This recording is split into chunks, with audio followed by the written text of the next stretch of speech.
An American family prank. I was invited to a family gathering.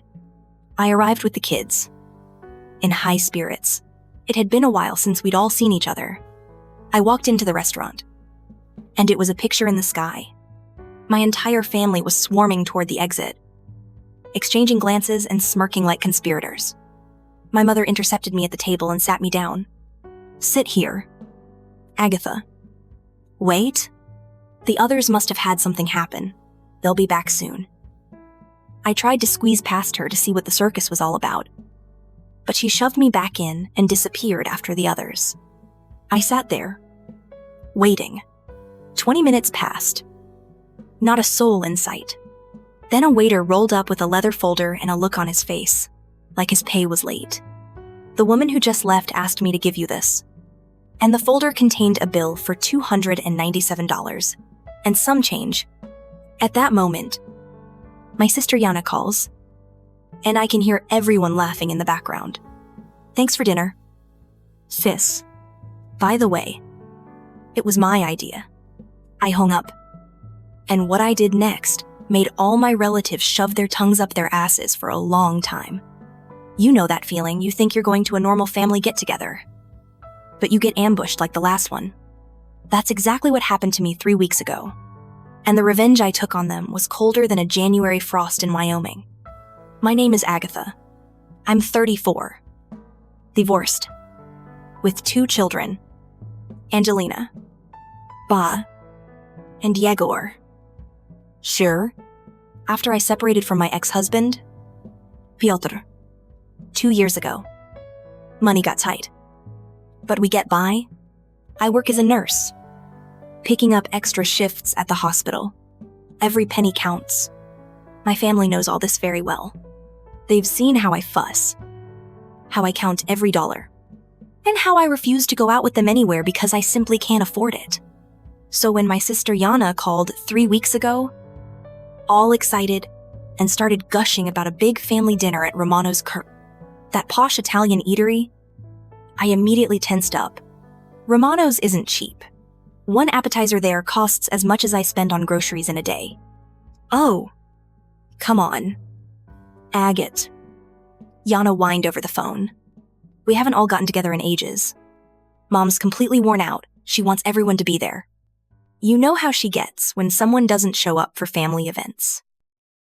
I tried again to explain my financial situation to her. "Yana, and you know, I can't afford Romano's right now. I have rent. Angelina needs to pay for her choreography at the community center studio. And Igor needs to pay for his soccer lessons at the AYSO league. You know what, don't worry about it." She interrupted, in the same tone she always used to dismiss the poor little thing's problems. "It's a family dinner. We'll figure it out somehow. Just take the kids and come. Mom treats everyone anyway." That should have been the first warning sign. My mother, Tamara Ivanovna, is a woman of many virtues, but spontaneous generosity at expensive restaurants is not one of them. She still monitors supermarket specials and only buys items with a discount on her Kroger loyalty card. But I was so desperate for normal family interaction after months of loneliness that I overrode all my instincts. The second warning sign should have been Yana's insistence that absolutely all my parents would be there, my brothers Mikhail and Dmitry with their wives and children, Aunt Liuda and Uncle Borya, even cousin Alina, who always misses family gatherings because of her job in marketing. But like a fool, I was overjoyed, even spending the last of my savings on decent clothes for the kids. Nothing special. I got them on sale at Marshall's, but they were clean and presentable. I wanted my kids to look presentable for once. I'm not show up to family gatherings and hand-me-downs from a Goodwill. On dinner night, it took me longer than usual to get ready. I did my hair and makeup. Everything as expected. Angelina was wearing a pink dress with matching shoes.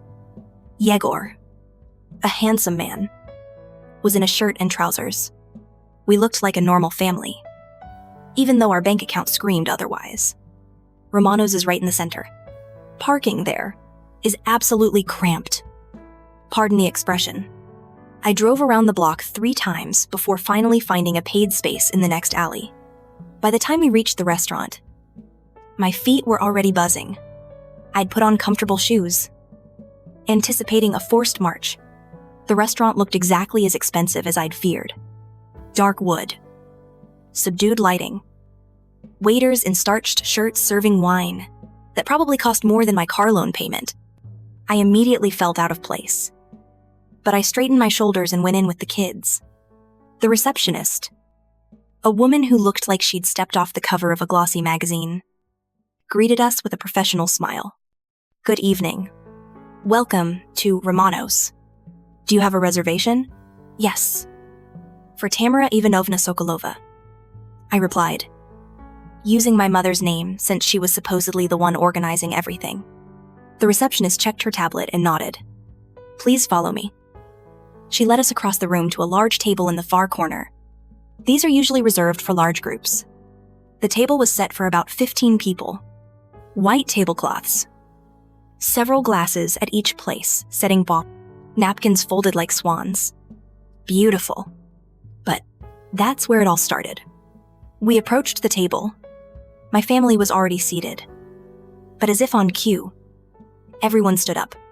Not just standing up, but grabbing their coats and bags, gathering their belongings, as if they were about to leave, and looking at me with those unhappy, unenthusiastic expressions one would expect at a family celebration.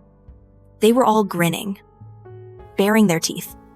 Brother Misha noticed me, nudged Dima, and they both broke into smiles, as if they just remembered a joke only they could understand.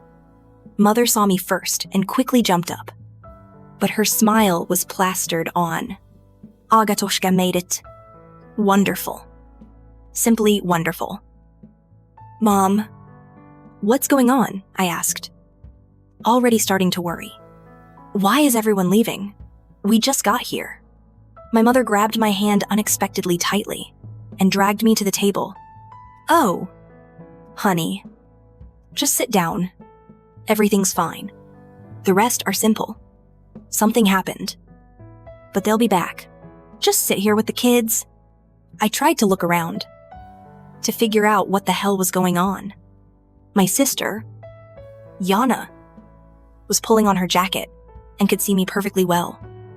But instead of coming over to say hello, she turned away and started animatedly discussing something with her cousin, Alina.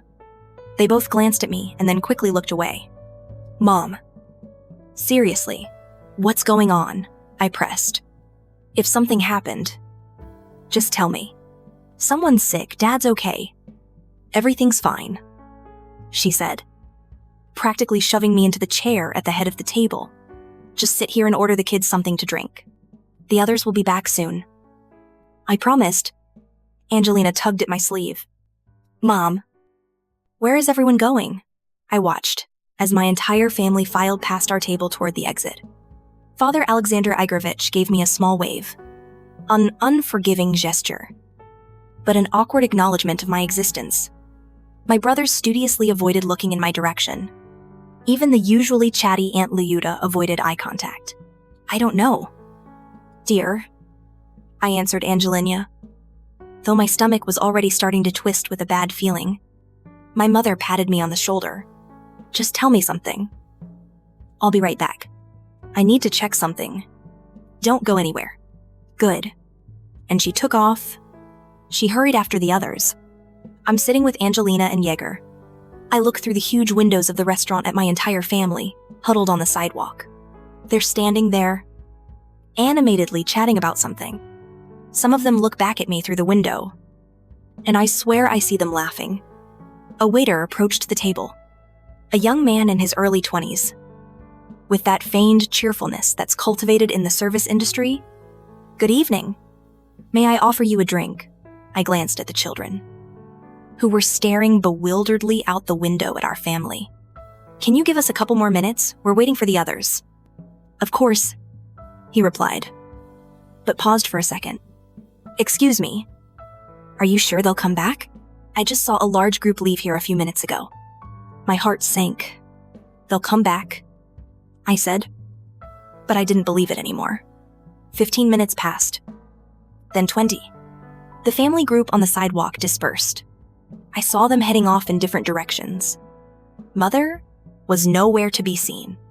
Angelina began fidgeting, asked coloring on the children's menu. The waiter had brought. Igor kept asking when everyone would be back. And I kept feeding him excuses because I didn't understand what the hell was going on. Then the same waiter came back to our table. But this time, he looked confused. He was downright awkward. He was holding a leather folder with the kind of bills they bring. "Excuse me," he said quietly, looking around so the other customers wouldn't hear. "I'm very sorry to tell you this, but the woman who was sitting here earlier, the elderly lady with gray hair, yes, she paid her company's bill and left, but asked me to give this to you." He placed the folder on the table in front of me. My hands were shaking as I opened it. Inside was a check, unpaid, and the itemized bill was for $297. 30. I stared at the numbers. My brain refused to comprehend what was happening. 297美元. 30. For food I didn't order. For wine I didn't drink. For a party that apparently took place while I was parking in the next alley. "I don't understand," I said to the waiter. "What is this?" Now he looked even more awkward. "The woman said you'd be paying part of the bill for this table." They'd ordered quite a lot. Several appetizers, entrees, desserts, wine. The pieces of the puzzle began to fall into place. The quick disappearance of the smirk, the way everyone avoided looking at me, my mother, who insisted I sit and wait. They'd planned this. My own family had planned to rip me off. With shaking hands, I took out my phone and dialed my mother. Disconnect. Disconnect my father. I tried Mikhail, Dmitri, even Aunt Liuda. Either everyone had turned off their phones or was simply ignoring me. Finally, I got through to Yana, answered on the third ring, and immediately heard voices in the background. Someone was laughing, chatting, having a blast. Agatha. Yana's voice was full of false surprise. "How was dinner, Yana? What the hell is going on?" I couldn't contain myself anymore. "Where is everyone? Why am I standing here with a bill for $297? And then she started laughing, practically snorting with laughter. "Thanks for the treat, sis," she giggled. "And by the way, it was entirely my idea. We decided it's time for you to contribute to the family for once, instead of being a constant burden to your relatives." The background noise increased. I can hear everyone rolling around out there. Brothers, parents, aunt and uncle. The whole gang having fun at my expense. Literally. "Are you kidding me?" I said. Although I knew I wasn't. "What kind of mockery are you?" Yana continued. "By the way, we had a fantastic dinner. The Alaskan king crab was delicious, as was the wine. Mom ordered that very Chianti you always drool over when you look at the wine list, but can't afford. Well, are you going to pay for it now?" Another burst of laughter. Someone. "Misha, I think," he shouted. "Tell her the desserts were great too." I hung up. I'm sitting in the restaurant, looking at the children, who are looking at me with concern. In my hands is a bill for $297, which I simply can't get from anywhere. There's $6.60 on my card. No more. My overdraft is almost maxed out. I just spent the last of my money on decent clothes for this damn dinner. And now I have to pay for food I haven't even seen. The waiter is hovering nearby, clearly waiting for me to figure out what to do. People at the neighboring tables are starting to glance sideways. Angelina has stopped coloring and looks scared. "Mommy," she whispered. "We're in trouble." And then something switched inside me. Didn't explode, no. It cooled and crystallized. My family thought they could humiliate me. They thought my financial problems were an excuse for fun. They thought they could embarrass me in front of my children. They had no idea who they were dealing with. I smiled at the waiter. "Excuse me, can I have another minute?" And could you please call the manager? The manager turned out to be a businesslike woman in her 40s. Violetta Genadievna Radionova. I calmly explained the situation to her. Point by point, I explained that my family had apparently conspired to charge me for the bill, that I hadn't ordered or eaten anything listed on the receipt, and that this seemed to be some elaborate joke. I'm very sorry you were treated this way, she said after listening. Unfortunately, the woman who organized the dinner specifically stated that you would be responsible for paying that portion of the bill. I understand? I nodded. But, as you can see, I have 2 small children with me. And obviously, I wasn't present when all this splendor was ordered and consumed. Can something be done? Violetta Genadievna looked at Angelina and Yegor, who were sitting quietly, stunned by what was happening. Her face softened. We'll see what can be done, she said. Give me a few minutes. While she was gone, I made a few calls. I wasn't done with my family for now. Instead, I called my friend Anya, who was holding her own. Then my friend Elizaveta, a correspondent for a city portal. And finally Regina, my dad's sister's daughter, who never got along with my mom's relatives and runs a popular channel on Medium. By the time Violetta Genadievna returned, I already had a plan. We're closing your account, she said. What your family did is completely unacceptable, and we don't want you to be held financially responsible for their actions. However, we would appreciate it if you could contact them and let them know they are not welcome here until they rectify the situation. I thanked her profusely and gathered the children, but instead of going home, I left Angelina and Yegor in the car and returned to the restaurant and asked Violetta Genadievna to make me a copy of the receipt, detailing exactly what my family ordered and the amount. She looked at me curiously, but agreed. Everything's fine. Everything will be great. I promised. The check turned out to be even better than I thought. They didn't just dine. They gorged themselves. Several appetizers. Premium steaks. Alaskan king crab. Several bottles of wine. Top-notch cocktails. And desserts the chef recommends. Their total bill was over $594. And they wanted me to pay exactly half. At home, I sat down at my laptop and started typing. I wrote down the whole story in detail. As it happened, I attached a photo of the receipt, screenshots of messages from Yana before dinner, confirming the date and time, and even a photo of Angelina and Yegor in their smart clothes. Before leaving, I captioned a cruel prank on my family, where they tried to charge me a restaurant bill of $297. Censure. I first posted it on Facebook. Then Anya helped her spread it through her agency's public pages, which have several thousand local subscribers. Elizaveta showed it to her editor as material about toxic family relationships and financial abuse.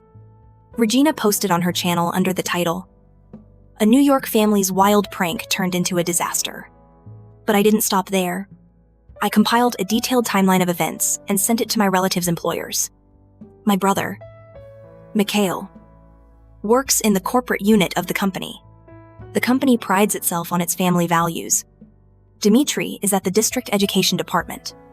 Yana is at the Chase Bank contact center. I didn't write anything malicious or defamatory. I simply stated the facts, attached the receipt and screenshots as proof, and waited. The first response came from Regina. She called about 6:00 after I posted it. Agatha, this is absolutely mind-blowing.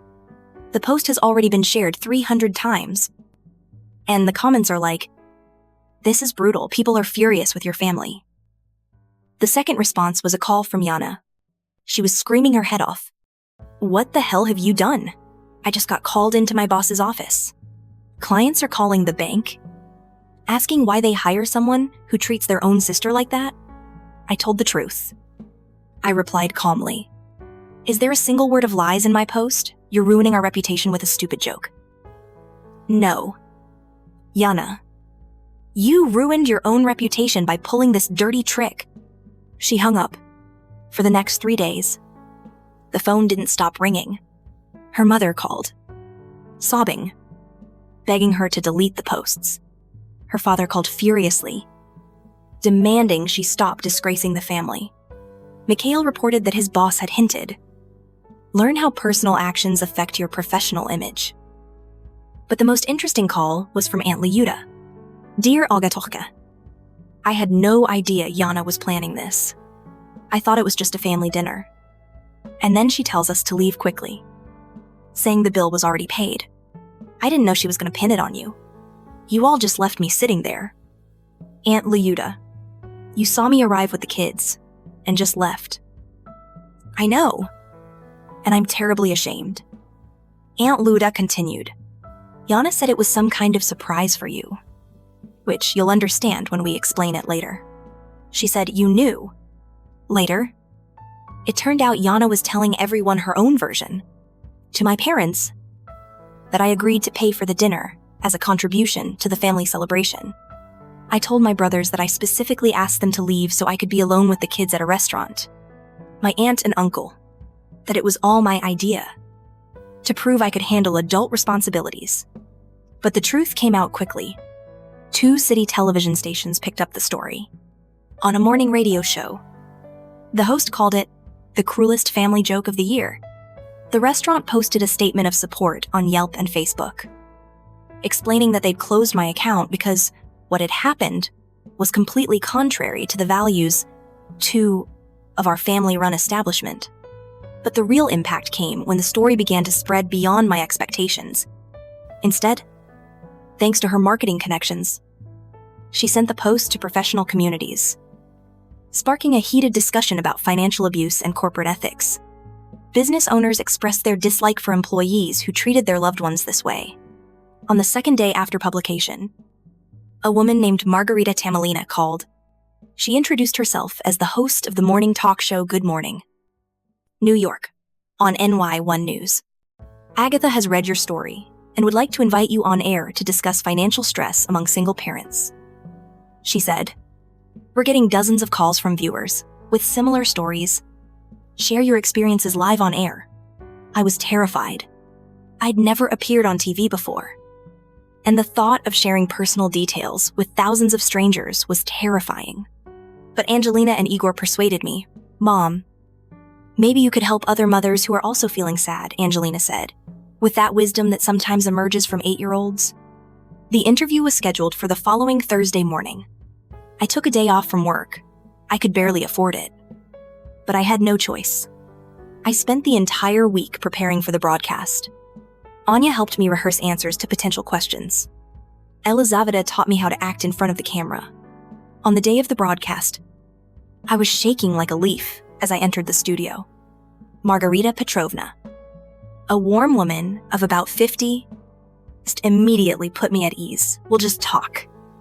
Tell your story as if you were talking to a friend." The interview lasted about 12 minutes, but those 12 minutes changed everything. Margarita Petrovna asked thoughtful questions about the financial pressures of single parents, the emotional trauma of betrayal by loved ones, and how I found the strength to fight back. But the moment that truly resonated with the audience came when she asked what I'd learned from this experience.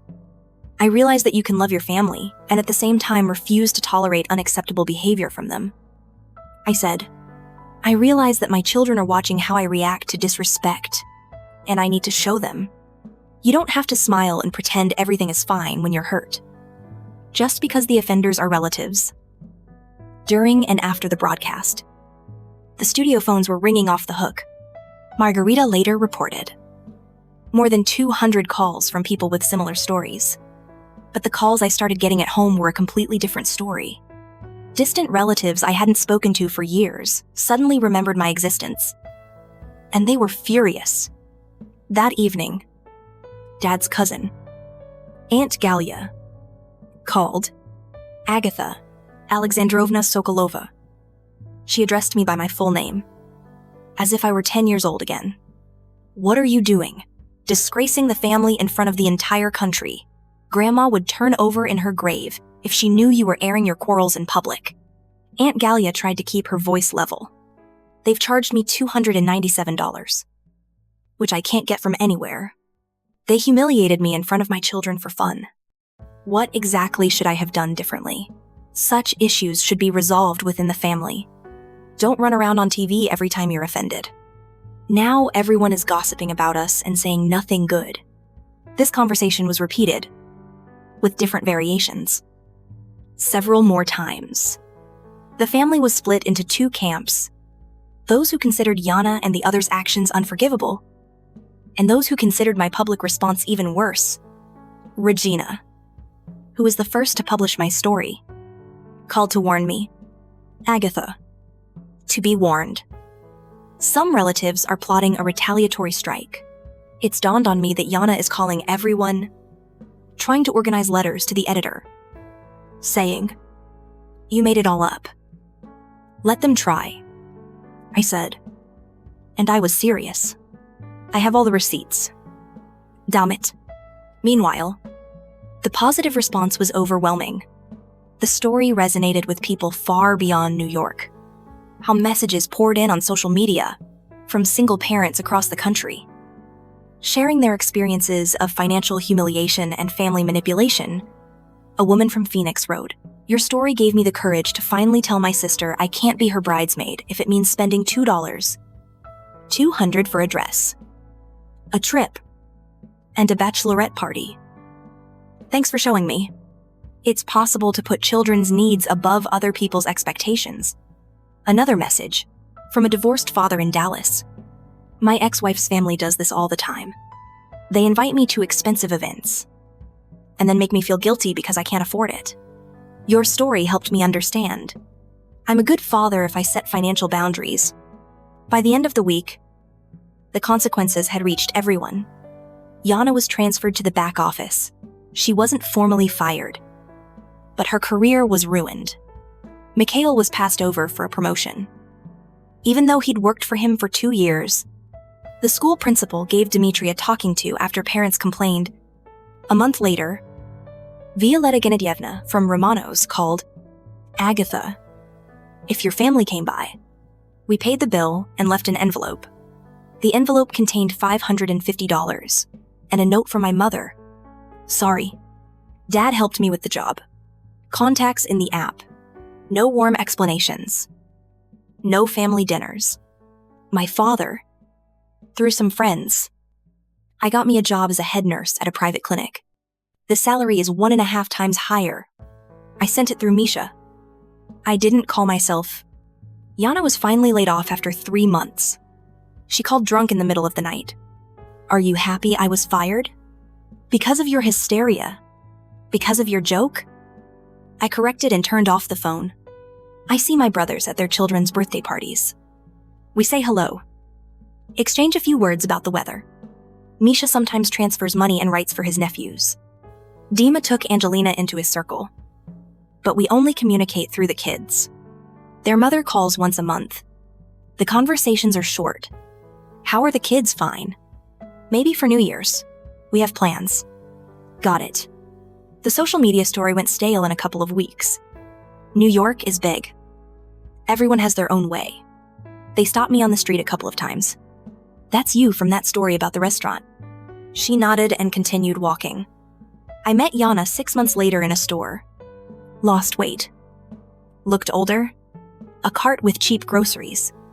"Hello," she muttered. "Hello. I work at a call center now. For pennies. My condolences." She turned around and shouted after me as she left. "You destroyed the family." She didn't look back. The other day, Angelina asked, "Mom, why don't we go to Grandma's anymore? Because Grandma made a bad choice." And she apologized.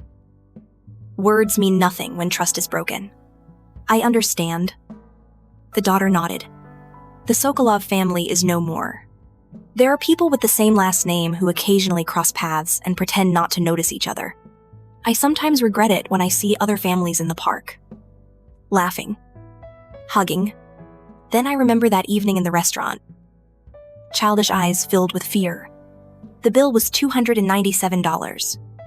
No, I don't regret it. Some bridges don't just need to be burned. They need to be blown up, leaving not even a foundation for rebuilding. Story 2. Pack your things. and get out of here. My mother is moving in with us. And you'll be living at the dacha, my husband ordered. My husband decided his mother would be better off in our Moscow apartment, while I and our child were left in an unheated dacha with no amenities. A woman should know her place. My mother-in-law agreed as she packed my things. Then I called on speakerphone. Hello? Denise. With my new story. Please tell me your city in the comments. And don't forget to like and subscribe. Enjoy listening. Olga stood by the window, watching 3-year-old Lyashka play in the sandbox in the yard. The April sun, not yet hot, but already persistent with the springtime intensity, filtered through the young leaves of the trees. Their 2-room apartment on the 8th floor in the Sokol district was her fortress, her pride. She'd bought it herself before she got married, investing all her savings and taking out a small consumer loan, which she'd long ago repaid. Everything had been thought out. Every detail. Every shelf. It smelled of her favorite perfume and freshly brewed coffee. The phone on the kitchen table vibrated. Artyom. Hello. Sunshine. How are you? And Lyashka, her husband's voice on the phone, sounded as always. Cheerful and a little tired. Everything's fine. Let's go for a walk. Are you on time today? I'll try. But the boss has been cutting up my workload again. I'll probably be an hour late. You know how difficult things are at work these days. Olga knew. Artyom had been talking about the difficulties for the past 6 months. His logistics company was undergoing a restructuring, end quote. And he, a mid-level manager, was afraid of being laid off. Olga supported him as best she could. It's okay. We'll get through this. She'd say, my salary is enough for us to live on, even if something goes wrong. In response, he usually grew sullen and remained silent. Her salary was a separate, sensitive topic. A year ago, Olga had been promoted to senior marketer at a large IT company. Her income was almost 1.5 times higher than her husband's. She thought he'd be happy, proud of her. But Artyom took the news with barely concealed irritation. Now you're our main breadwinner, he muttered through clenched teeth. And there was so much venom in that phrase that Olga's insides went cold. He'd been different since then. The lightheartedness was gone. The compliments vanished. He was increasingly staying late at work, spending his evenings glued to his phone. Their intimacy, once warm and tender, had become rare and somehow mechanical. Olga attributed it to stress, his masculine pride, and temporary difficulties. She tried to be gentler, more accommodating, cooking his favorite dishes more often, and not arguing over trivial matters. She believed that love would conquer all. The problem became especially acute with the arrival of Tamara Igorevna, her mother-in-law, who had previously lived in Podolsk, near Moscow, suddenly became a frequent visitor. After the death of her second husband, she sold their shared apartment, splitting the proceeds with his children, and now rented a modest 1-room apartment, constantly complaining about high rent and bad landlords. Olenka, what kind of life is this? She read, sitting in Olga's kitchen and critically examining the new renovations. The walls are thin. The neighbors are noisy. The store is far away. And here you have beauty, fresh air, a park nearby. Artyomushka always deserved better. Olga silently poured her tea. She sensed that there was something more behind these complaints. Tamara Igorevna never did anything without reason.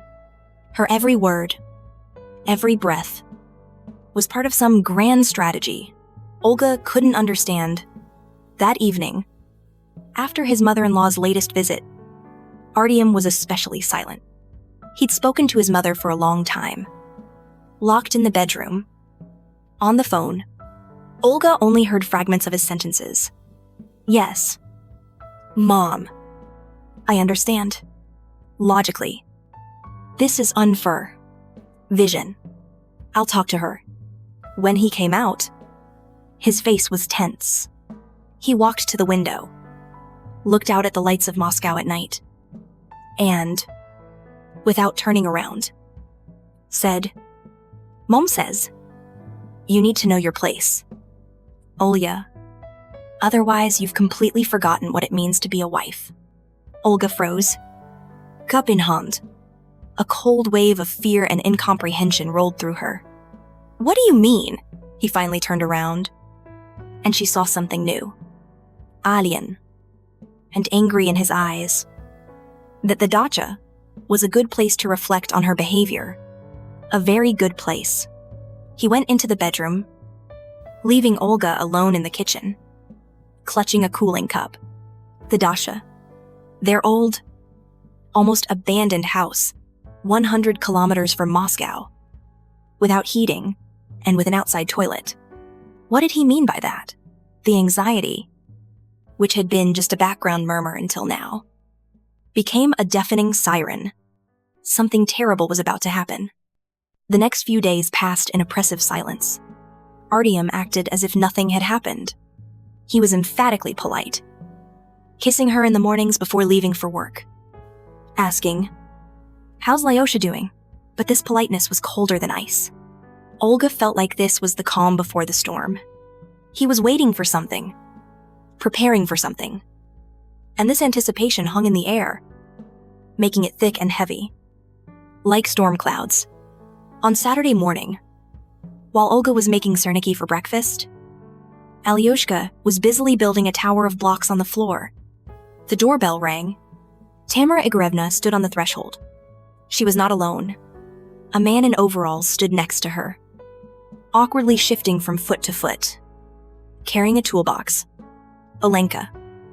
"Hi." Her mother-in-law beamed her signature saccharine smile, the kind that always made Olga want to check her wallet. "We won't disturb you. We'll just be a minute. This is Pyotr Semyonovich, the foreman. I invited him to check out your pipes." Olga was taken aback.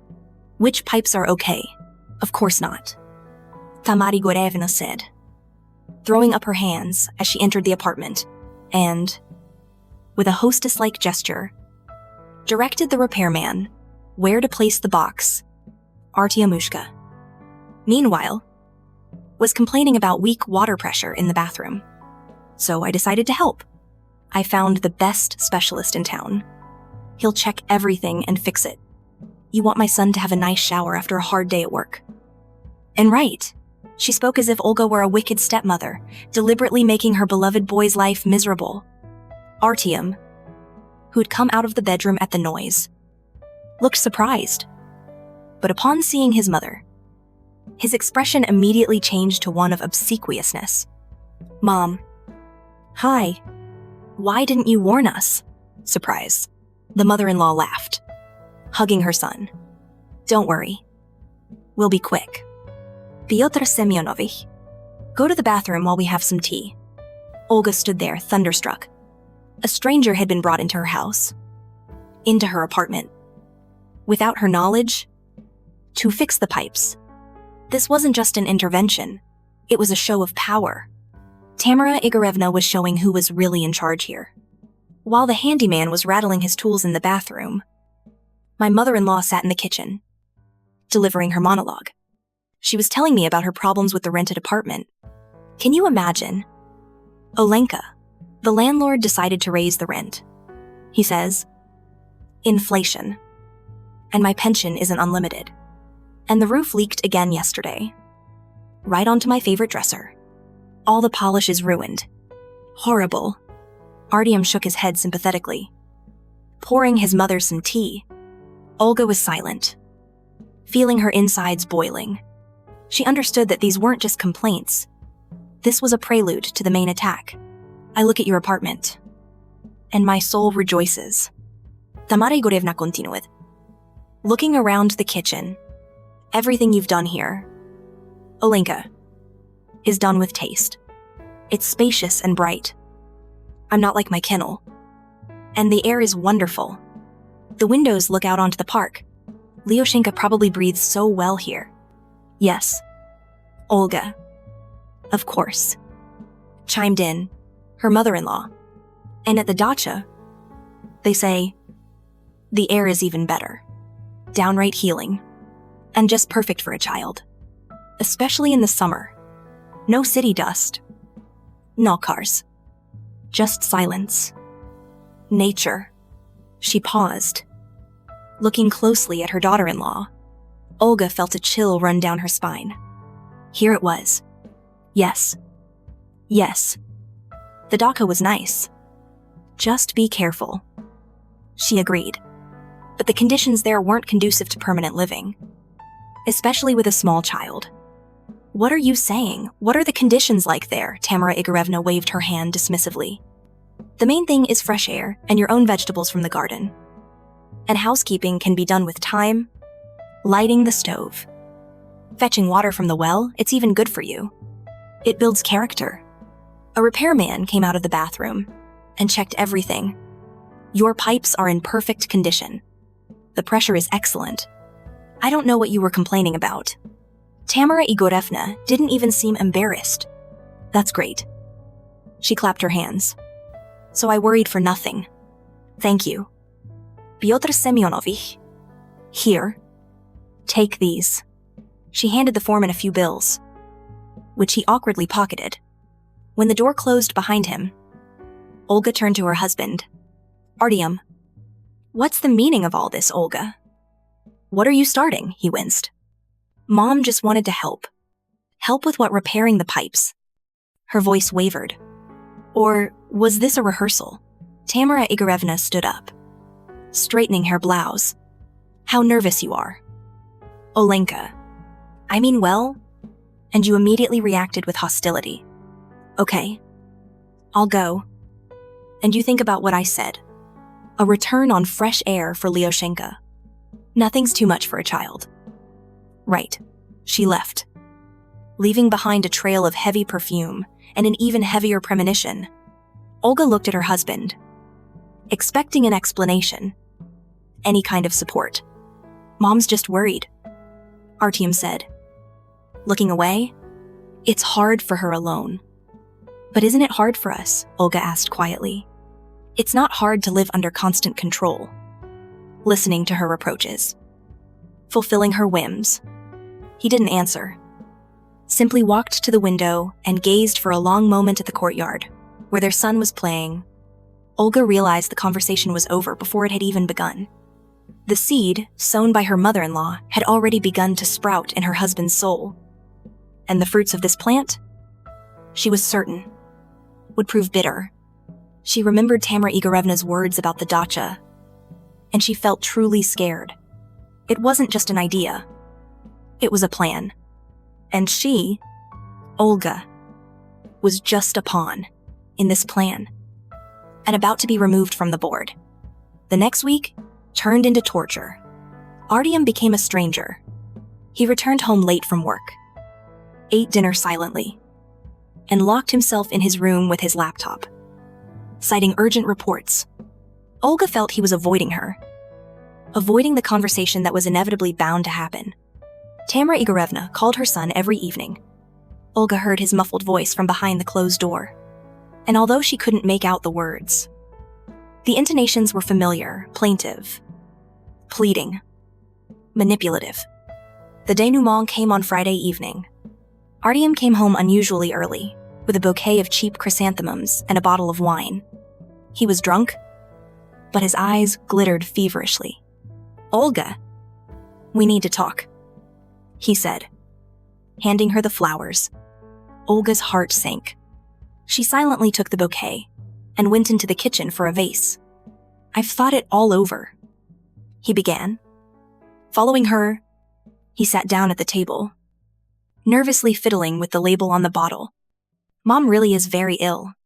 Her blood pressure is fluctuating. Her heart is hurting. The doctors say it's all because of stress, because of the poor living conditions. Olga arranged the flowers in a vase, trying not to look at him. She knew what she was about to hear. And I was thinking, we have a dacha, a great place, fresh air, nature. But how will Lyashka feel there, all this city fumes, infections? And there's freedom. He spoke quickly, haltingly, as if reciting a memorized text. Are you suggesting that Lyoshka go to the dacha with your mother? Olga clarified, turning to him. No, Kite. He hesitated. I suggest we swap for a summer vacation. Stilo. What do you mean? Change. Well, Artyom looked up at her, and there was a mixture of determination and fear in his eyes. Mom will move here. To our apartment. She needs comfort. Peace. A good doctor nearby. And you, Lyoshka. And I will go to the dacha for the whole summer. From May to September. A silence fell over the kitchen. So thick it seemed, you could touch it. Olga looked at her husband and didn't recognize him. This wasn't the Artyom she'd married. This was a stranger, speaking with a strange, motherly voice. Are you out of your mind? She finally exhaled. What a dacha? There's no heating there. Except for an old stove. Water from a well. And the toilets are outside. How do you imagine life there with a 3-year-old? Are you exaggerating? Artyom waved her off irritably. You don't need heating in the summer. You can carry water in buckets without falling apart. And the toilet. Well, that's temporary. But what health benefits? The child will spend the whole summer outdoors and get stronger. And my job. Her voice began to tremble. I'm a senior marketer at a large company. I can't just up and leave 100 kilometers from Moscow for 4 months. That's where we should have started. Artyom snapped. Work. Your career is more important to you than your family. More important than the health of your son and your husband's mother. I knew it. He jumped up and started pacing the kitchen, waving his arms. Mom was right. You're getting too proud of your salary. You think that because you earn more than me, you can boss everyone around. It won't work. I'm the boss in this house. You're registered in this house. Olga couldn't stand it. And I'm the boss here. I bought this apartment with my own money before we got married. This phrase hit him like a blow. He froze, his face distorted. So that's it. He hissed. Now you're gonna criticize me about the apartment too. So, to you, I'm just a hanger-on? I never thought of it that way. Olga said quietly, feeling tears welling up in her eyes. Until today. Artyom, come to your senses. What are you saying? You're suggesting that I quit my job? Take the child and move to a barn with no amenities so that your mother can settle comfortably into my apartment. This isn't a barn. This is a proper country house. He shouted. And this isn't just your apartment. We live here as a family. And as the head of the family, I make the decision that's best for everyone. Mom needs care. Some rest and fresh air. And you, it's time you remembered that you're a woman. A wife and a mother, not a businesswoman. He grabbed the wine bottle, uncorked it forcefully, and poured himself a full glass. I'm not going to any dacha, Olga said firmly. And your mother won't live in my apartment. This conversation was over. No, you're the one who misunderstood. He gulped down his wine and slammed the glass down on the table. This is just the beginning. I've already told Mom everything. She's packing. We're swapping at the end of April. And that's non-negotiable. He left the kitchen, slamming the door. Olga was left alone. She sank into a chair and covered her face with her hands. The world was crumbling. Her cozy, stable world, which she had spent years building, was shattered by one insane proposal, dictated by her mother-in-law's selfishness and her husband's weakness. She realized this was war, and she had nowhere to retreat. Her home, her work, her life were behind her, and she would fight for them. After that conversation, the house became a battlefield unspoken. Quiet, but no less brutal. Artyom stopped talking to her, answered questions in monosyllables, and slept on the living room couch, demonstratively demonstrating the gulf between them. Olga tried to break through this wall of silence, but she was met with cold indifference. Artyom, we need to discuss this, she said. We can't just pretend nothing's happening. I've said everything, he replied, without looking up from the television screen. My decision is final. Tamara Igorevna called every day, but no longer to Olga, but to her son. She chattered into the phone about packing what curtains she was planning to hang in the new apartment. How happy she was to finally be able to live like a normal person. Artyom listened, nodded, and then spent the entire evening pacing the apartment. Looking gloomy, Olga felt trapped. She couldn't believe her husband, the man she loved, was capable of such a thing. She called her best friend Katya. Katya, I don't know what to do, she cried into the phone. Having told the whole story, it's like he's gone crazy. Or maybe they brought him up. They didn't bring him up. They raised him. Katya replied harshly. Your mother-in-law is a classic manipulator, and Artyom is her obedient puppet. Olya, don't you see what's happening?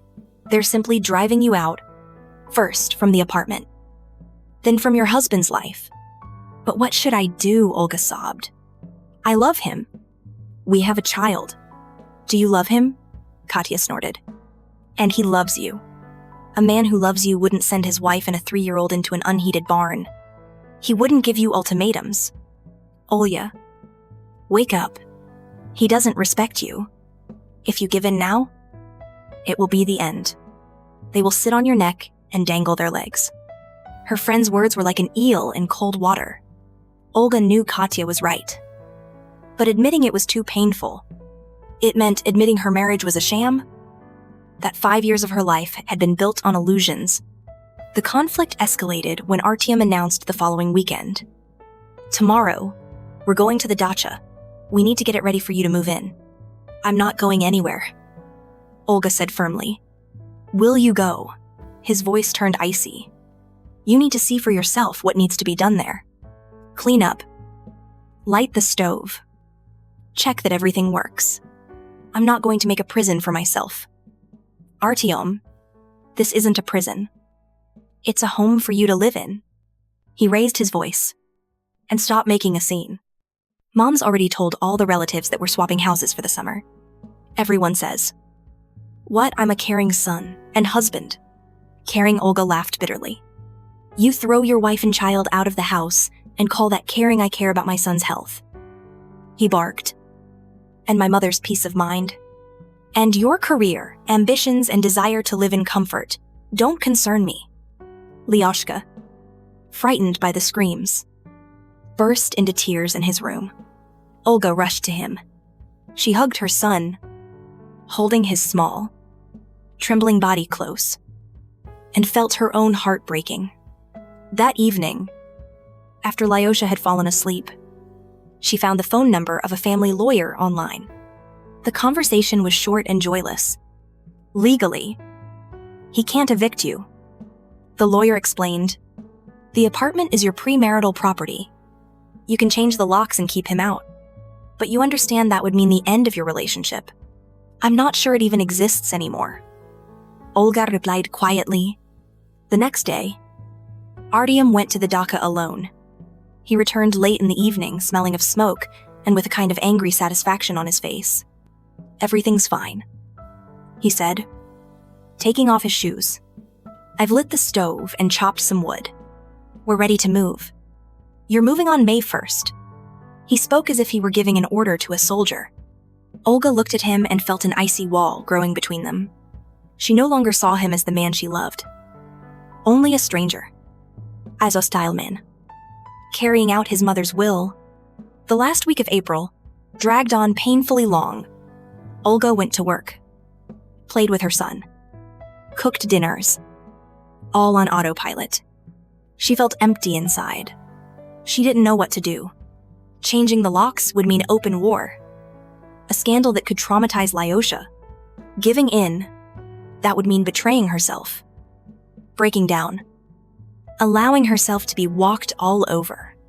On Thursday evening, Tamara Igorevna called.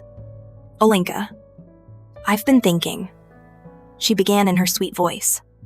You'll need some furniture at the dacha. A sofa and a table. I can give you my old one. It's not new. Of course. But it'll do for the dacha. Thank you. No need. Olga snapped. Well, of course not. Her mother-in-law was surprised. You and Lyoshenka aren't going to sleep on the floor. Are you, Artyamushka? Said there was only an old bed with a mesh curtain. We're not going anywhere. Tamara Igorevna. I already told you. Oh. You always go on about your own thing. The mother-in-law sighed. How stubborn you are. Oh. No matter. Artyamushka said, he'll talk to you. He'll find the right words, so you understand what's best for the family. She hung up. Olga felt her hands begin to shake. He'll find the right words. What did that mean? A threat. She looked at Lyosha, sleeping in his crib. His Sirena face. His touchingly pouty lips. She wouldn't allow it. She wouldn't allow her son to live in fear and cold. She wouldn't allow his mother to be humiliated and broken. The decision came suddenly. Clear and firm as steel. She knew what had to be done. The decision Olga had been making was risky. But she felt there was no other way. Arguing. Convincing. Or appealing to Artyom's reason was futile. He was deaf to her arguments. Completely under his mother's influence. Action was needed. Not talk. On Friday morning, after seeing her husband off to work, she called her older brother. Dmitri was her complete opposite blunt. Decisive. And pragmatic. After serving in the army, he opened his own security agency and thrived. They rarely saw each other, but Olga knew she could always count on him in times of need. Dima. Hi. This is Olya. Hi. Sis. You haven't called in ages. What happened? His brother's voice was as energetic as ever. Olga, swallowing the lump in her throat, briefly outlined the situation, the apartment, her mother-in-law, and her husband's ultimatum. Dmitri listened silently, without interrupting. I see, he said when she finished.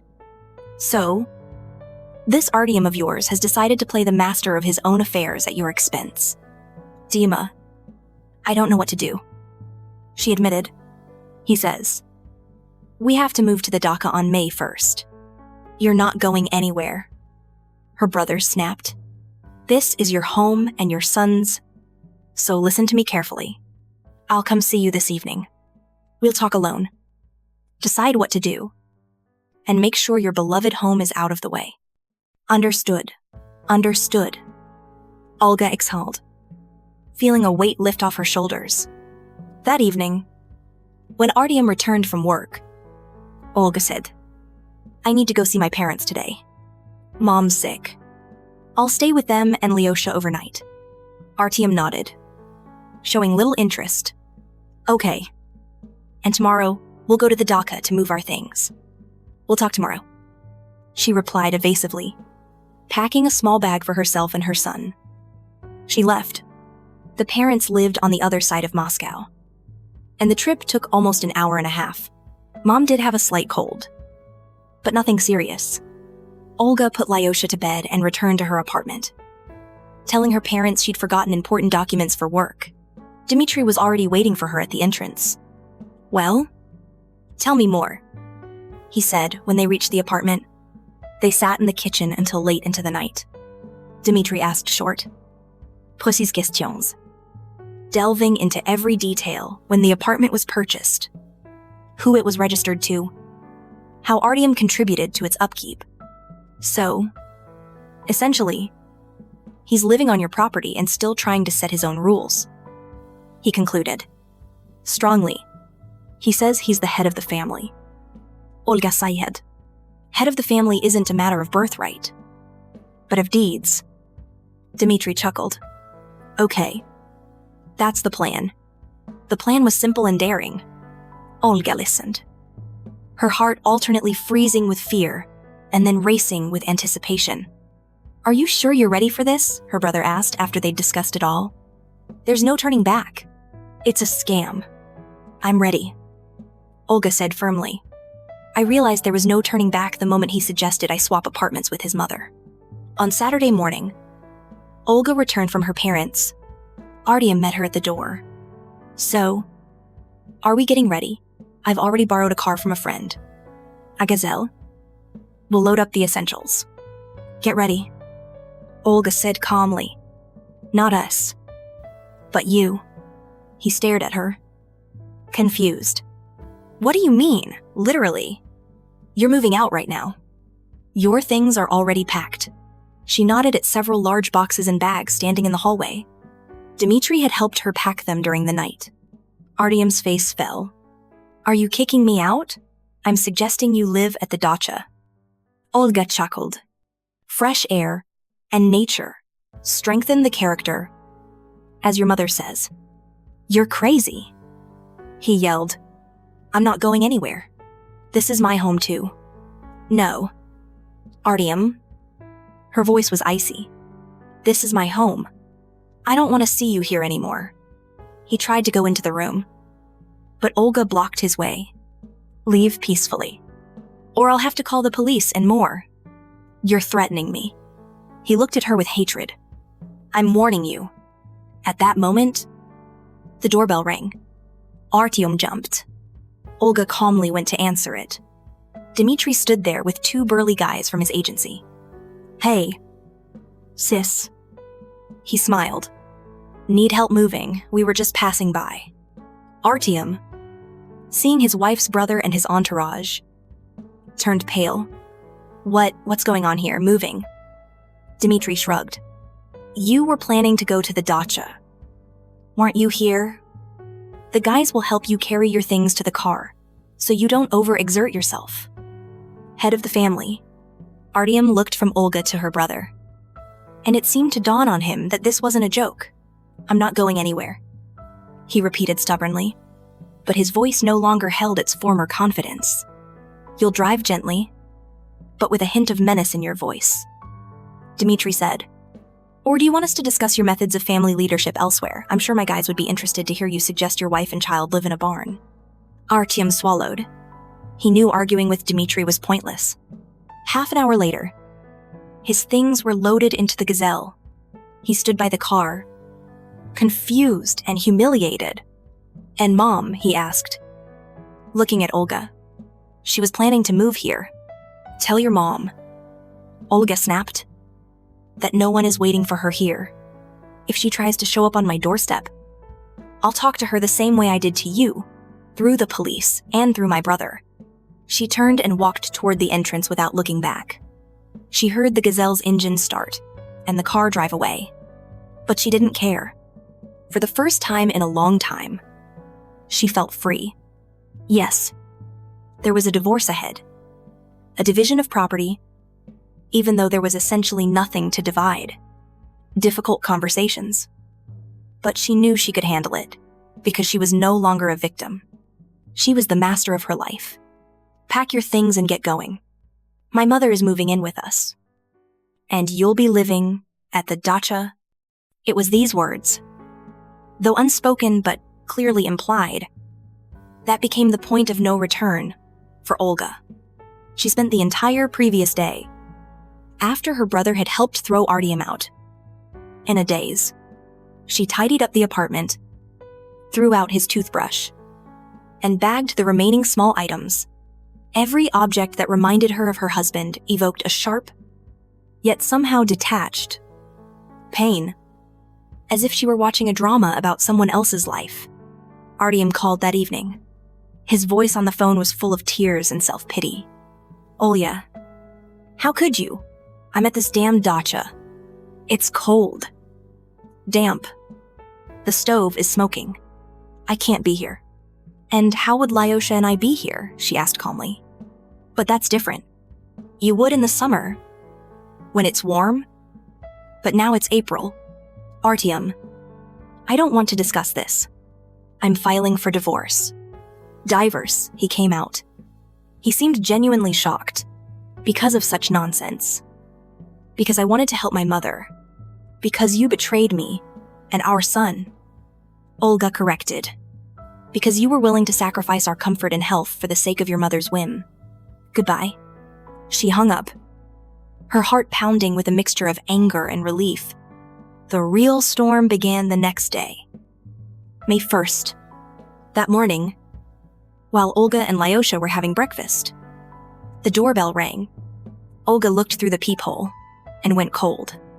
Tamara Igorevna stood on the threshold with 2 huge suitcases. Artyom was next to her, looking rumpled and angry. Olga didn't answer. Go away, she said through the door. I won't let you in. Olenka, open up. Her mother-in-law's voice was full of false affection. We came here to make peace. Artyomushka has realized everything. He wants to return to the family. Let him get you out of his head first. Then we'll talk. Olga shouted. You nasty thing, Tamara Igorevna immediately changed her tone. Open up before I call the police. You're illegally holding my son's things. Olga chuckled. His things were standing in the hallway in boxes, ready to be sent. Call them, she replied calmly. And at the same time, tell them how you're trying to break into someone else's apartment. This is my son's apartment, the mother-in-law screamed. He's registered here. He has the right to live here. Artyom intervened. Olia, that's enough. Open the door. I'm the head of the family, and I order you to let us in. My mother will live with us, and if you don't like it, pack your bags and go back to your dacha. Now he said it, out loud and clear. Olga felt the fear, which had been lurking somewhere deep inside. I give way to icy rage. She took out her phone. Okay, she said. She spoke, so they could hear through the door. We'll sort this out now. She dialed her brother's number and put it on speakerphone. Dima. Hi. I have guests here. My husband and mother-in-law are banging on the door. Artyom says his mother will be living here now, and Lyosha and I have to go to the dacha. Otherwise, he'll throw me out. Dmitri's voice sounded calm on the speaker, but that calmness gave off a threatening edge. Understood, same address. I'll be there in 20 minutes. Don't open the door. If he tries to break it down, call the police immediately and turn on the recorder on your phone. Let them talk themselves into a charge. Who are you calling? Tamara Igorevna shouted from behind the door. You think you'll scare us. Artyom started pounding on the door with his fist. Open up, I said, or I'll break the lock. Lyosha, who had been playing quietly in the room until then, burst into frightened tears. Olga scooped him up, hugged him, and went into the back room, away from the screams and threats. She sat on the bed, screaming at her son, and listened to her husband and mother-in-law try to storm her apartment. It was the end. Final and irrevocable.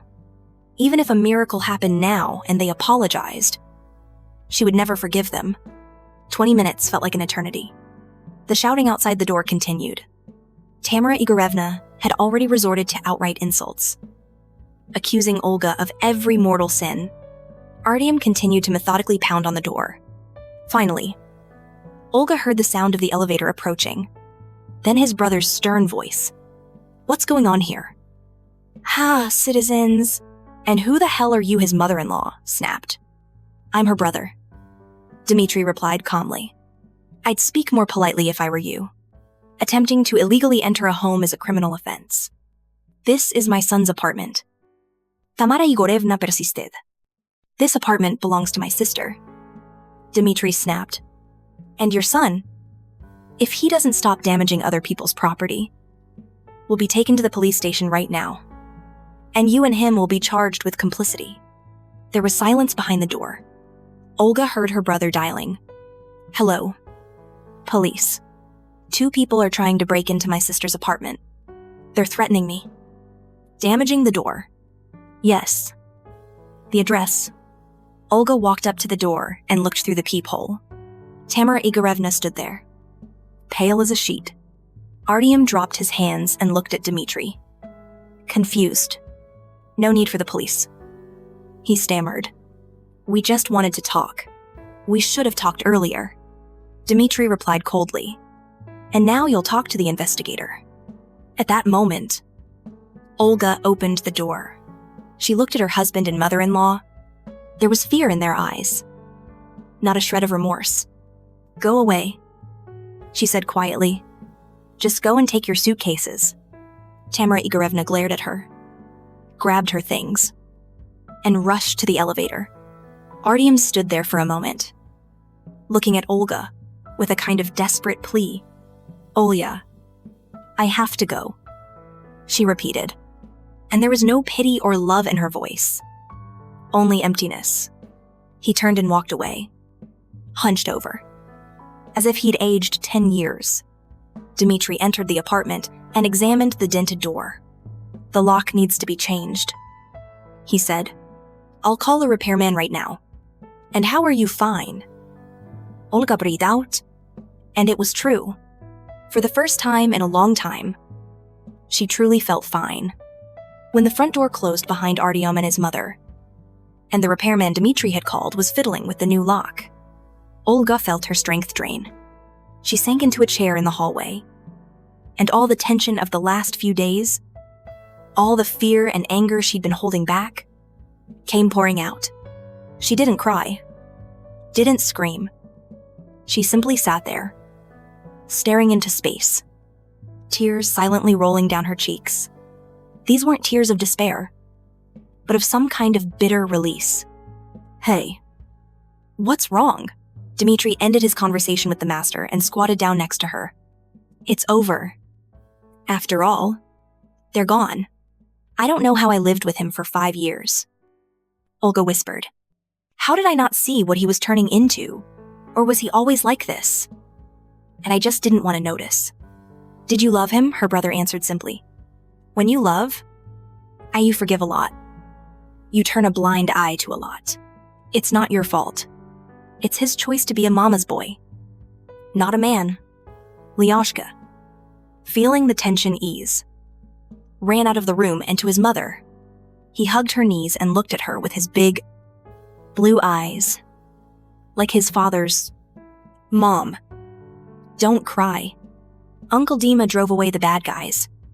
Olga hugged her son, inhaling his familiar scent. For him, for this little man, she had to be strong. After the repairman left, having installed a new, secure lock, Dmitri made tea. They sat in the kitchen, like in the good old days when he, a student, would come to visit her on weekends. And they chatted until the early hours about everything under the sun. What are you going to do now? He asked. Divorce, Olga said firmly. I'll take his things and send him to the dacha. Let him live there, since he likes the fresh air so much. Right. Dmitri nodded. We need a lawyer. I have good ones for family matters. Yes. We'll need one. I want everything to be legal. So he can't lay claim to the apartment or anything else. He can't. His brother assured him. Your apartment is premarital, so there's no other choice. The car was also bought before the marriage. So, there's really nothing to divide. Just child support. A lawyer can help with that. They talked for about another hour. Dmitri helped her formulate a plan, gave her the lawyer's contact information, and promised any support he could. As he left, Olga felt a pang of guilt. Dima, I'm sorry. I didn't tell you sooner. I didn't want to drag you into our family squabbles. He shouldn't have hugged her goodbye. Family is meant to help each other. And remember, sister, you're not alone. If it's your ex or his mom who shows up again, you'll be fine. Don't tolerate it. Your peace of mind and Lyoshka's are the most important thing. After her brother's departure, Olga felt devastated, yet at the same time, surprisingly calm. It was as if a long, serious illness had reached a crisis. And now she would slowly recover. She knew many difficulties lay ahead, the divorce process, dealing with mutual friends, and the reaction of her own parents, who had always treated Artyom well. But the worst part was over. She fought back. She protected herself and her son. That evening, and she called her parents and told them everything. The mother gasped. The father was silent for a long moment, and then said, "You did the right thing." Daughter, we always sensed something was wrong with his mother, but we didn't want to interfere. Are you strong? Can you handle it? If you need help, we're here. We're here. This support was invaluable to Olga. She realized she had a true family who wouldn't betray her or abandon her in times of need. At night, while putting Lyosha to bed, she told him a story about a brave princess who drove an evil dragon from her castle. "Did the dragon cry?" her son asked, drifting off to sleep. "He probably cried," Olga replied, but not because he felt sorry for the princess, but because he'd lost the beautiful castle he'd grown accustomed to living in. She kissed her son and left the room. Boxes of Artyom's things lay on the living room sofa. Olga walked over and opened one. Their wedding album lay on top. She took it out, sat down in a chair, and began flipping through it. There they were, young and happy, looking at each other with love and hope. There was their first dance, their first kiss as husband and wife. There was a smiling Tamara Igorevna in her champagne-colored dress, hugging her son. Olga looked at these photographs, and she felt no pain. There was only a feeling of luminous sadness for unfulfilled dreams, for a love that proved unable to withstand the test of someone else's will and her own weakness. She closed the album. This is the past. Ahead of her lay a future new, unknown, perhaps difficult, but hers, and she was ready to embrace it. The next few days passed in feverish activity. Olga met with the lawyer Dmitri had recommended, Igor Petrovich, a distinguished man of about 50, with a piercing gaze, listened attentively to her story. He looked over the apartment documents and nodded. The matter is clear. There can be no property claims on his part, divorce, and alimony. I think we'll handle it in a couple of months. Your husband has already contacted you? Yes. He called yesterday. Apologized. Has said he was wrong. That his mother influenced him. Classic. The lawyer chuckled. They always say that when they realize things are getting tough, don't believe him and don't give in to his pity. Olga had no intention of doing so. The conversation with Artyom was short and final. He called from the dasha. His voice was subdued. "Olya, I understand everything. I was an idiot. Forgive me. Let's start over. I'll talk to Mom. I'll explain everything to her. It's too late." "Artyom," she replied calmly, "you already explained everything. My actions have forced me to file for divorce. But what about us? What about Lyosha?" His voice was filled with despair. "Lyosha will see his father as much as he wants. When you're broke and without your mother, and we're gone." She hung up, and he didn't call again. But Tamara Igorevna stepped up her game. She started a real information war. She called their mutual friends relatives, even Olga's colleagues, whose phone number she'd somehow managed to find. She told everyone a heartbreaking story about how a poor, sick woman had ended up on the street because of a cruel and selfish daughter-in-law who had taken everything from her son, including the roof over his head. "Olya, your mother-in-law called me," Katya said, meeting her in the hallway at work. "She was talking nonsense about you kicking her and Artyom out into the cold. I told her to get lost. Of course. But be careful. That woman is capable of anything." Olga was prepared for this. She knew Tamara Igorevna wouldn't accept defeat and would seek revenge.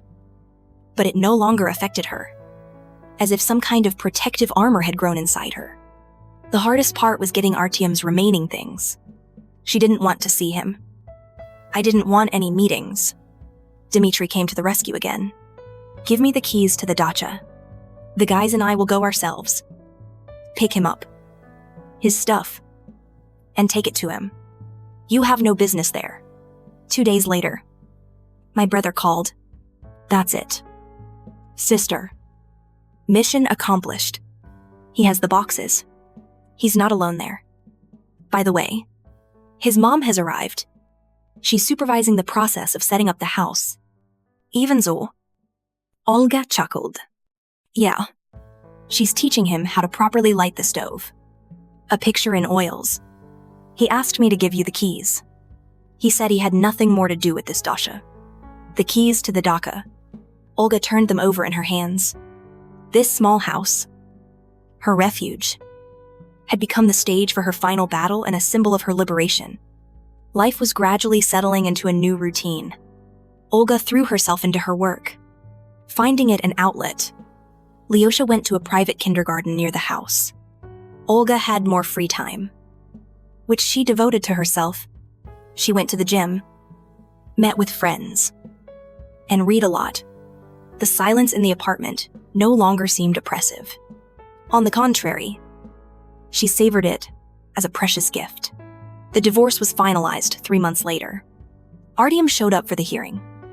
Sending his representative, child support was set at a fixed amount.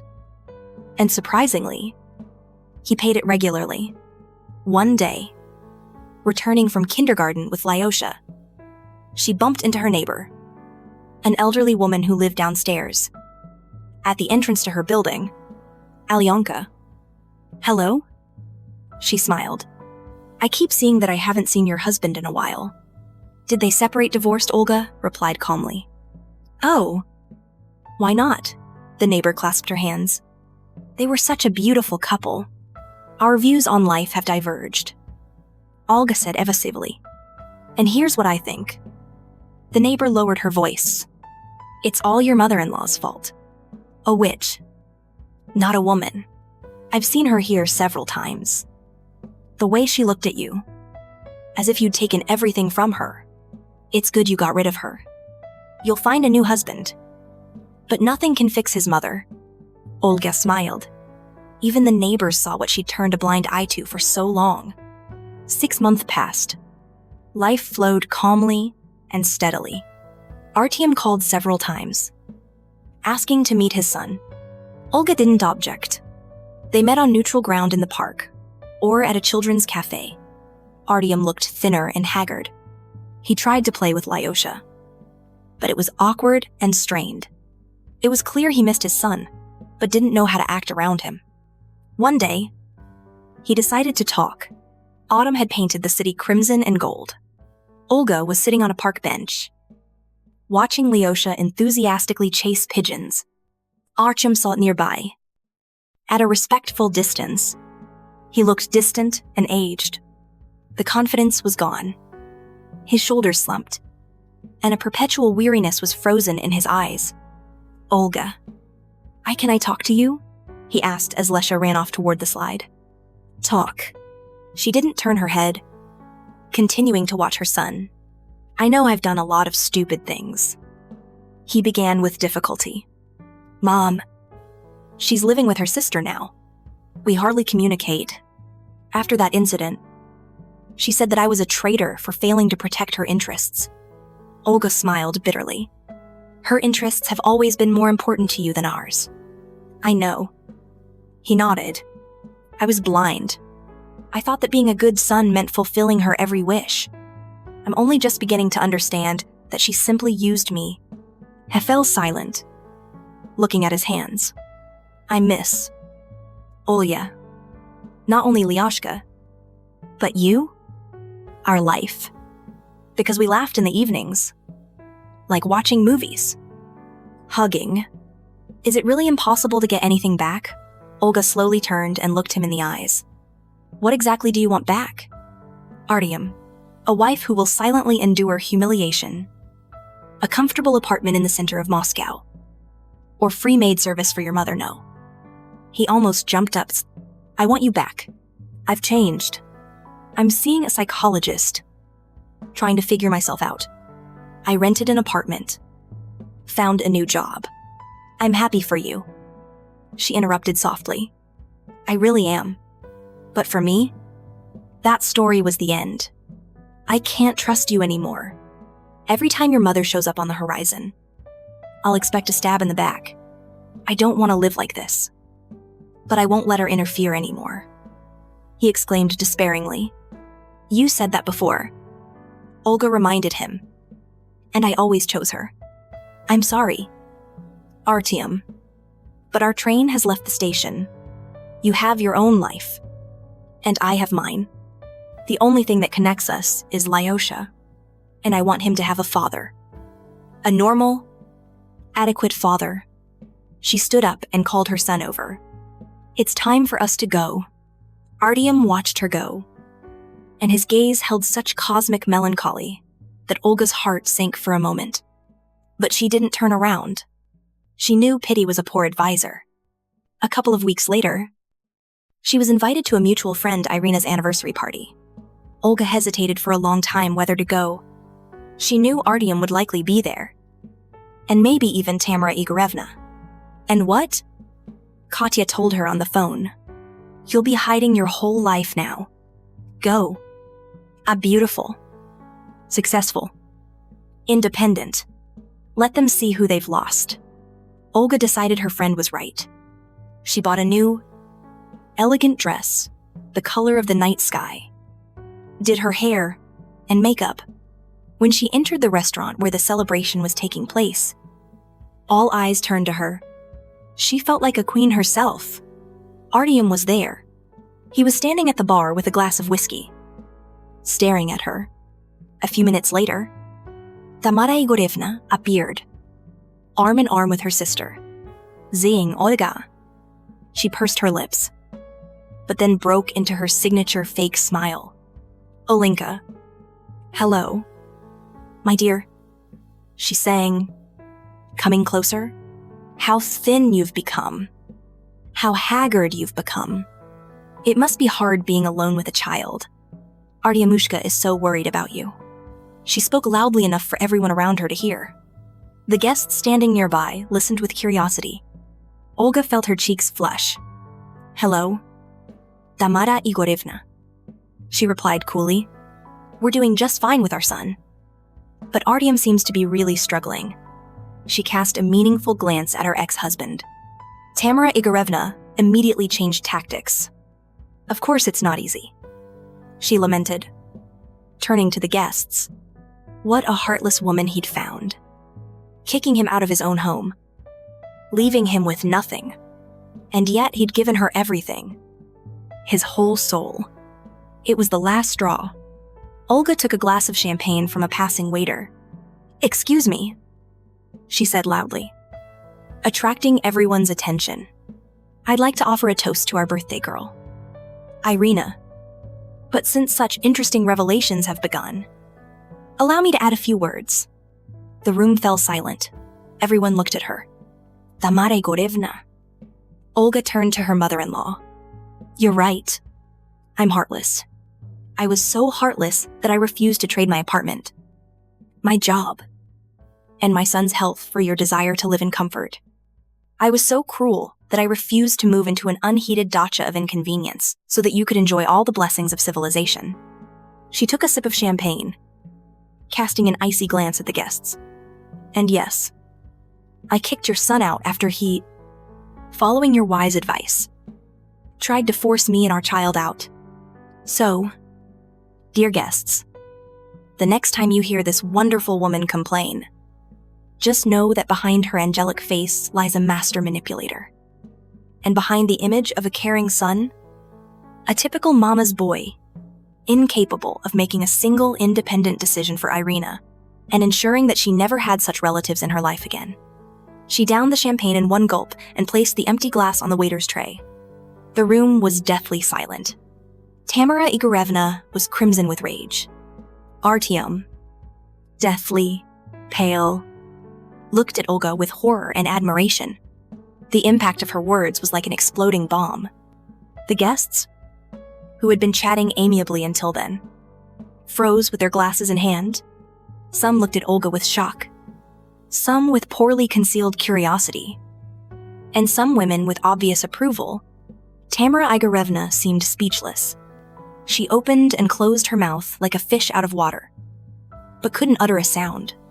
The birthday girl, Irina, who was nearby, was the first to break the silence.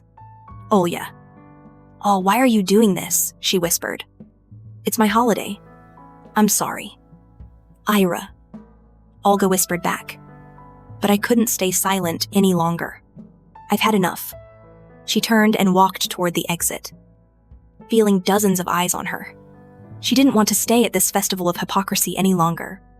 Artyom caught up with her on the street. "Olya." "Wait." He grabbed her elbow. "Let go." She abruptly pulled her hand away. "We have nothing more to talk about." "There is something to talk about." His voice trembled. "What you did. What was it, cruel?" "Unfair." She looked him straight in the eyes. "It was powerful." He breathed out. "I've never seen you like this." "I was scared for Mom. But at the same time, I was proud of you. You told the truth. The whole truth. The one I was afraid to admit." Olga was silent, not knowing what to say. "I understand that it's all over," he continued. "But I want you to know, after you kicked me out, I really tried to change. But Mom, she didn't let me breathe. Every day there were calls, reproaches, advice. She moved in with her aunt and continued to rule my life from there. Tonight put everything in its place. I can't live like this anymore." "What are you going to do?" Olga asked, feeling the ice in her soul begin to melt. "I'm leaving," he said firmly. "I've been offered a job in St. Petersburg, at a branch of our company. I hesitated for a long time, but now I've decided I need to leave. From Mom, from the past, from everything to start with a clean slate. It's the right decision." Olga nodded. "I'll help Lyosha," he promised. "I'll come and call. I want to be a father to him. Olya, if you let me, I've never been against it," she replied. "I was against him seeing you weak and humiliated." They stood in silence for a moment longer. "Goodbye, Olya," he said finally. "And forgive me for everything. Goodbye, Artyom." He turned and walked back to the restaurant, and Olga called a taxi. Sitting in the car, she looked at the city lights at night and felt a strange mixture of sadness and relief. Their love story was over. But perhaps now each of them had a chance for a new, real life. The next day, Irina, the birthday girl, called. "Olga, you can't imagine what happened here after you left." Tamara Igorevna was hysterical. Her blood pressure spiked. "We had to call an ambulance." "Is she okay?" Olga asked, not feeling much sympathy. "Yes. I'm sorry. It worked out. But it was a huge scandal."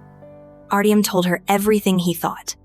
He said she ruined his life, his family, and that he was leaving. She screamed that she would curse him, that he was an ungrateful son. Basically, it was a circus. "I'm sorry it happened at your party." "Olga Sayed, don't be sorry." Irina laughed. "At least it wasn't boring. That's all everyone talks about. And you know what? Most people are on your side."